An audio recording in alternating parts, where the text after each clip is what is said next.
దేవుని పేరిట అందరికీ వందనాలు. మరి ఈ యొక్క దినము, మరి యొక్క గుడ్ ఫ్రైడే దినాన దేవుడు మరి ఈ విధంగా మనల్ని మరి తన చెంతకు చేర్చుకొని మనకు మంచి ఆయుష్ ఇచ్చి ఈ విధంగా మరి కూడుకొని ఆయన యొక్క వాక్యాన్ని ఒక 5-10 మినిట్స్లో మరి యొక్క గుడ్ ఫ్రైడే యొక్క సందేశాన్ని దేవుడు మనతో మాట్లాడటానికి ఎంతగానో ఇష్టపడుతున్నారు. మనం బట్టి దేవునికి మహిమ కలుగును గాక. అయితే ఈ దినము మరి మనం సాధారణంగా గుడ్ ఫ్రైడే కావచ్చు, అలాగే క్రిస్మస్ కావచ్చు, మనం ఎంతో ఆనందకరంగా సెలబ్రేట్ చేసుకుంటాం. సెలబ్రేషన్ అనగా ఇక్కడ మనం దేవునితో సమయం గడుపుతాము, దేవునికి సమయం ఇవ్వడము, అదే మనకి సెలబ్రేషన్. పాటలు ఆనందంగా మనం వ్యక్తపరిచే డ్యాన్స్ కావచ్చు, ఇవన్నీ సెకండరీ. కానీ మెయిన్గా దేవునితో సమయం గడుపుతాము. దేవునికి మనకి మధ్య ఉన్న సంబంధం ఏ విధంగా ఉందని తెలుసుకోవడమే ఈ యొక్క ముఖ్య సెలబ్రేషన్లో పార్ట్ అన్నమాట. కాబట్టి ఈరోజు మనం ఒకసారి దేవుని యొక్క వాక్యం చూద్దాము. సో మొదటిగా పాపము మరి ఆదాము ద్వారా మరి పాపము ఏ విధంగా వచ్చింది, ఆ పాపము ద్వారా మరణం ఏ విధంగా వచ్చింది, ఆ మరణాన్ని జయించడానికి యేసు ప్రభు వారు ఈ లోకానికి వచ్చి ఈ దినాన మరి తన యొక్క రక్తాన్ని కార్చి మన కొరకు మరి తండ్రి చేయి విడిచి మన కొరకు వచ్చిన దేవుడు. మరి ఎందుకు అసలు ఏ విధంగా పాపం అనేది మొదలవుతుంది అనేది మనం ఒకసారి చూస్తే కనుక మరి మళ్ళీ మనం అలాంటి పరిస్థితుల్లోకి వెళ్ళే ఛాన్స్ ఉంది.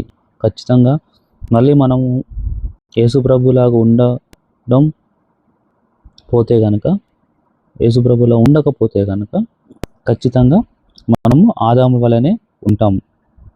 అలాగే మనం చూద్దాం అసలు ఆదాము ఏ విధంగా పాపంలోకి ఎంటర్ అయ్యాడని.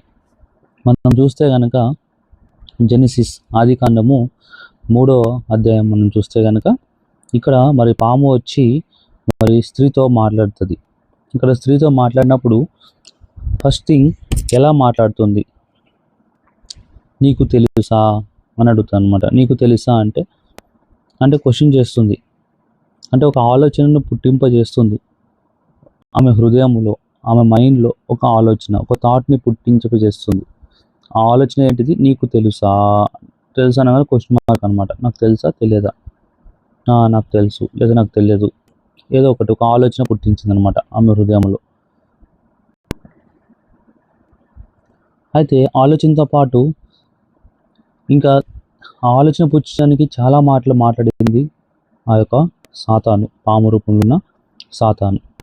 అయితే ఏమని మాట్లాడింది అవన్నీ మనకు తెలిసిన విషయాలే. అయితే అలా మాట్లాడిన తర్వాత తను మరి ఒక డెసిషన్ తీసుకోవాల్సిన పరిస్థితి వచ్చింది. ఇప్పుడు ఈ పాము చెప్పేది నేను నమ్మాలా లేదా?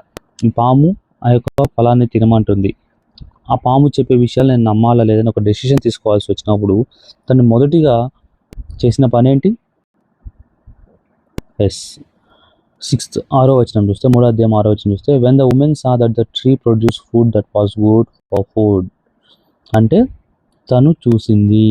సో మొదటిగా ఆలోచన వచ్చింది, ఓకే. కానీ ఆలోచనని అంటే ఆలోచన అనేది రావడం అనేది సాతాను పుట్టించవచ్చు, లేకపోతే మనం ఉన్న పరిస్థితిని బట్టి మనకు కూడా ఆలోచనలు పుట్టొచ్చు. కానీ ఆ యొక్క ఆలోచనని ఎవరు ముందుకు తీసుకువెళ్ళారు? తన యొక్క కళ్ళు ముందుకు తీసుకువెళ్ళి.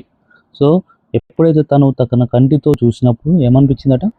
అది తినడానికి ఉపయోగకరమైనది, చెప్పాలంటే చూడడానికి రమ్యంగా ఉందంట, అంటే అట్రాక్టివ్ ఉంది. ఇక్కడ was attractive to the I, తినడానికి ఉపయోగపడుతుంది, అలాగే కళ్ళకు కూడా చాలా అందంగా ఉంది, అట్రాక్టివ్గా ఉంది. అలాగే అంటే ఒక ఆలోచన వచ్చింది, ఆ ఆలోచన చూపు ద్వారా ఇంకా బలపడింది.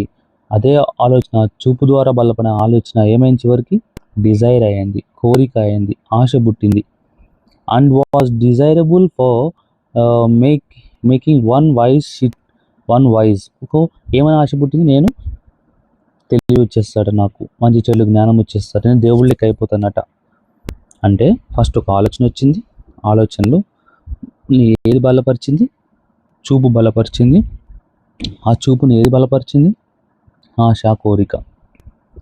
సేమ్ మనం ఇప్పుడున్న పరిస్థితుల్లో కూడా మనం చూస్తే కనుక, మన డైలీ లైఫ్లో మనం చూసుకుంటే కనుక, చిన్న పిల్లలు అవ్వచ్చు, పెద్ద పిల్లలు అవ్వచ్చు, పెద్దవారు అవ్వచ్చు, ముసలివారు అవ్వచ్చు, ఎవరైనా కానీ పాపం నుంచి తప్పించుకోలేరు.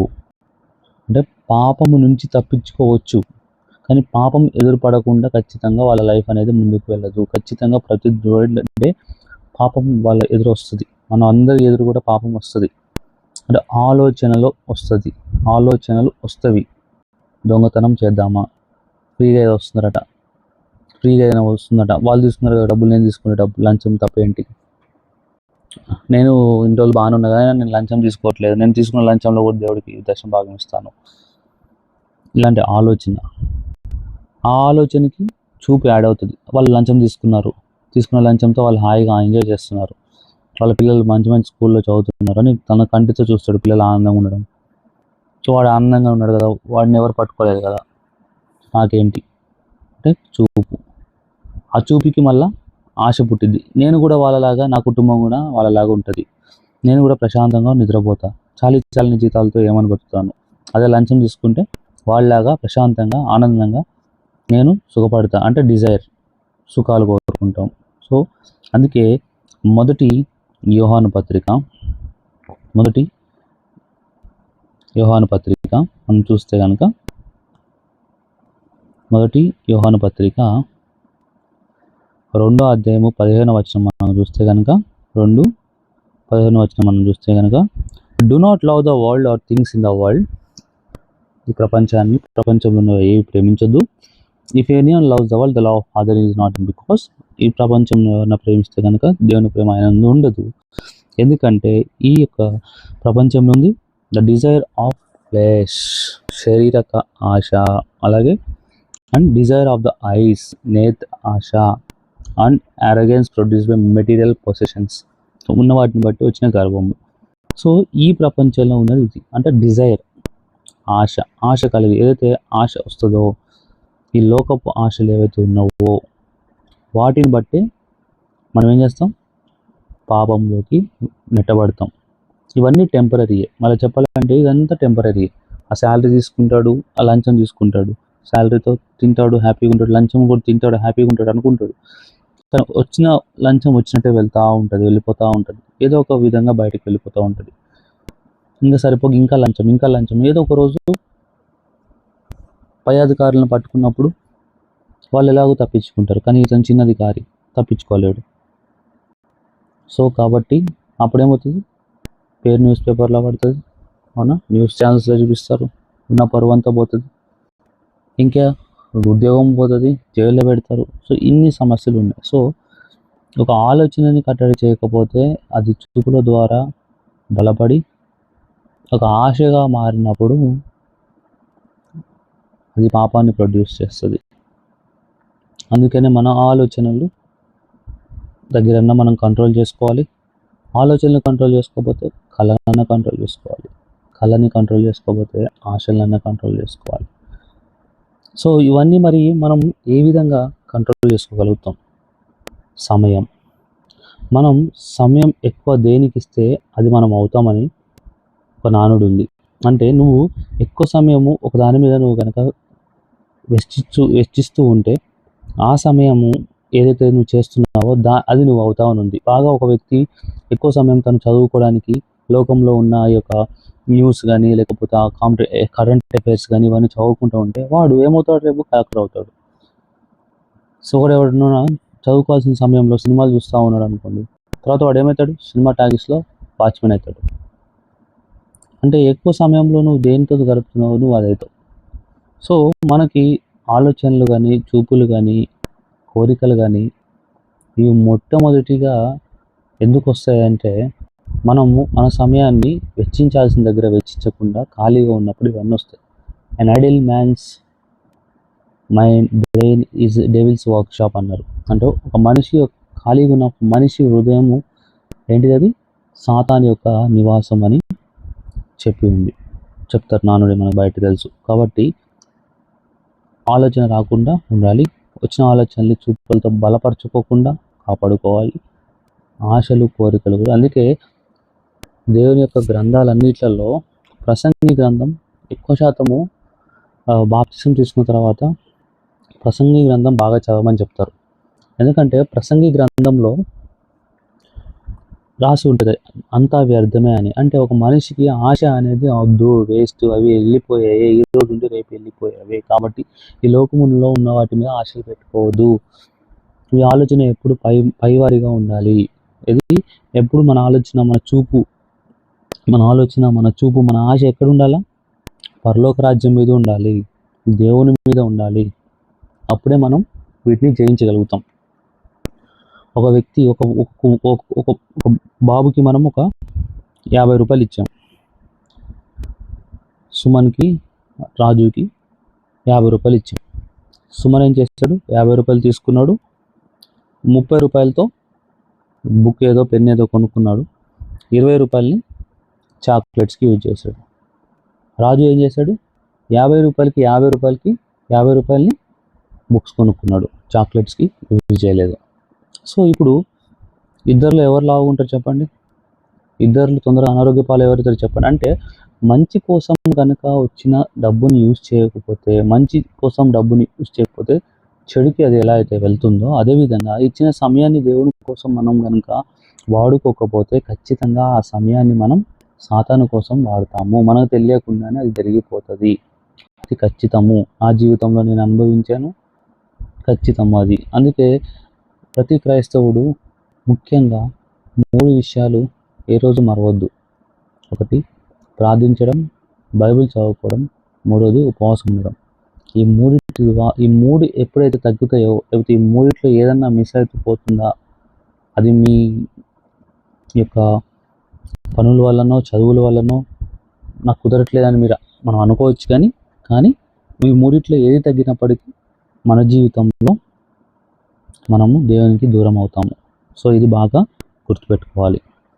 సో ఈ గుడ్ ఫ్రైడే రోజు మనం ఏం నేర్చుకున్నామంటే, మనం సాధారణంగా చర్చెస్లో వింటాం, దేవుడు యేసు ప్రభు మరి తను పలికిన మాటలు మనం వింటాం. కానీ వీటన్నిటికన్నా ముందు అసలు యేసు ప్రభుకి రావాల్సిన అవసరం ఎప్పుడు పడిందంటే, ఆదాం దగ్గర నుంచి స్టార్ట్ చేసుకొని ఈరోజు అందుకే ఆదాం గురించి నేర్చుకుంటే, ఆదాం విషయంలో కూడా అవ్వ ఏ విధంగా మరి పడిపోయారు అనేది మనం చూసాం. యేసు ప్రభు కూడా అదే కోరుకుంటున్నారు. ఈరోజు ఆయన ఏం కోరుకుంటున్నాడంటే, ఆదాం పడిపోయినట్టు మీరు పడిపోకండి, మీ పాపాలని ఆల్రెడీ నేను తీసివేశాను, కాబట్టి మళ్ళీ మీరు పాపంలోకి వెళ్ళకండి. మళ్ళీ పాపంలోకి వెళ్తే కనుక మళ్ళీ తిరిగి రండి, లేవండి. క్షమించే పని ఎవరిది? యేసయ్యది. ఆయన క్షమిస్తాడా, క్షమించడా? అది కాదు. మనం ఏం ఆలోచించాలి? నేను తప్పు చేశాను, పశ్చాత్తాపడాలి, కన్ఫెస్ చేయాలి, ఫస్ట్ పశ్చాత్తాపడాలి. ఆదాం కూడా అదే చేశాడు. దేవుడు సాయంత్రం దాకా రాలేదంట. యాక్చువల్లీ పాపం జరిగేటప్పుడు దేవుడికి తెలుసు, అన్ని జరుగుతుంది పాపం అని చెప్పి దేవునికి తెలుసు. కానీ దేవుడు ఎందుకు ఆపలేదు? అలాగే ఎందుకు ఆపలేదు దేవుడు? ఆపేది కాదు అది. దేవుడు మనల్ని రోబోట్గా చేయలేదు. దేవుడు మనకు ఎప్పుడు ఫ్రీ విల్లే ఇచ్చాడు. దేవుడు ఈరోజు కూడా మనల్ని ఆపడు. దేవుడు ఫ్రీ విల్లే ఇస్తాడు. నువ్వు ఏ మార్గం ఎంచుకుంటావు అది నీ ఇష్టం, కానీ దేవుడు ఫ్రీ విల్లే ఇస్తాడు. కానీ ఖచ్చితంగా పాపంకి జీతం మరణం ఉందని మనం గుర్తుపెట్టుకోవాలి. మరణం అంటే దేవుడి నుంచి మన ఎడబాటు మరణంగా ట్రీట్ చేయబడుతుంది. అలాగే రేపు నిత్య నరకం కూడా, అది 2వ మరణం. కాబట్టి అయితే ఇక్కడ ఎలా అయితే ఆదాం మరి సాయంత్రం పూట దేవుడు వచ్చి ఆదాము అని పిలిచినప్పుడు ఆదాం ఏమనాలి? సాధారణంగా నేనేం తప్పు చేయలేదు, ఆమె ఏం తప్పు చేయలేదు, మాకు ఏం తెలియదు, అవద్దు ఆడలే. దేవుడు పిలవగానే వచ్చేసాడు. దేవుడు అడగగానే చెప్పేశాడు, పరిస్థితి ఇది ఇలా జరిగిందని.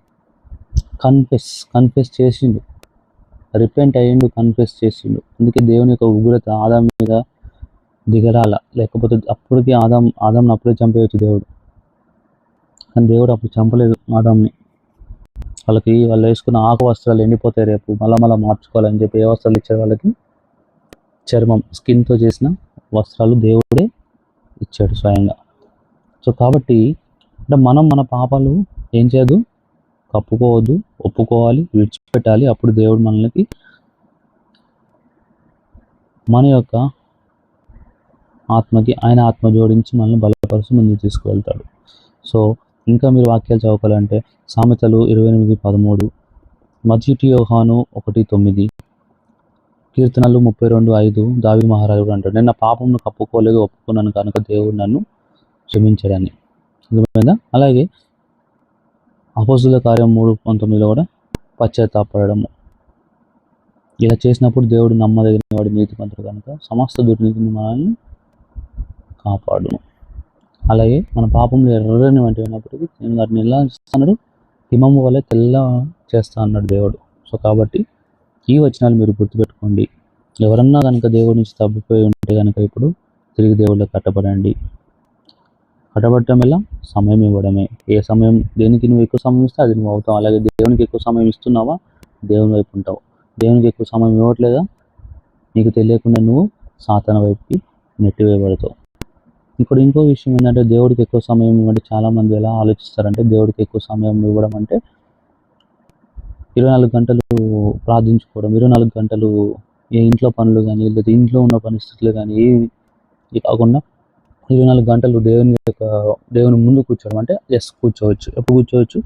ఇఫ్ యు ఆర్ అన్మ్యారీడ్, నీకు పెళ్లి కాలేదు, నీ మీద ఎవరు ఆధారపడి లేరు, అలాంటి సమయాల్లో నువ్వు 24 గంటలు దేవుడి దగ్గర ఉండడం తప్పు కాదు. కానీ కుటుంబం ఉంది, సో నీ మీద కొంతమంది ఆధారపడి ఉన్నారు, అది నువ్వు గ్రహించి సమయాన్ని యుక్తిగా వాడుకోవాలి. సో అది దేవుని యొక్క వాక్యమే సెలవిస్తుంది. ఏమని సెలవిస్తుంది? మనకి అప్పగించబడిన పనులు మనం ఏం చేయాలా? శక్తి లోపం లేకుండా చేయాలా. సో కాబట్టి దేవుడి యొక్క చిన్న వాక్యాన్ని తీయించిన కాక ఆలోచనలు కంట్రోల్ చేసుకుందాం, చూపుని కంట్రోల్ చేసుకుందాం, మన ఆశని కంట్రోల్, మన హృదయాన్ని కంట్రోల్ చేసుకుందాం. ఎలా కంట్రోల్ చేసుకోవాలి? ఎక్కువ సమయం దేవుడిని గడపడమే ఇండైరెక్ట్గా మనం దాన్ని కంట్రోల్ చేసుకోవడం. అలాగే మనకు చేసి ఉంటే ఇప్పటికి పాపాలు, వాటిని ఒప్పుకొని పశ్చాత్తాపడి ఒప్పుకుంటే ఖచ్చితంగా ఆయన మనం తిరిగి మనతో చేరి మనల్ని బలపరుస్తాడు.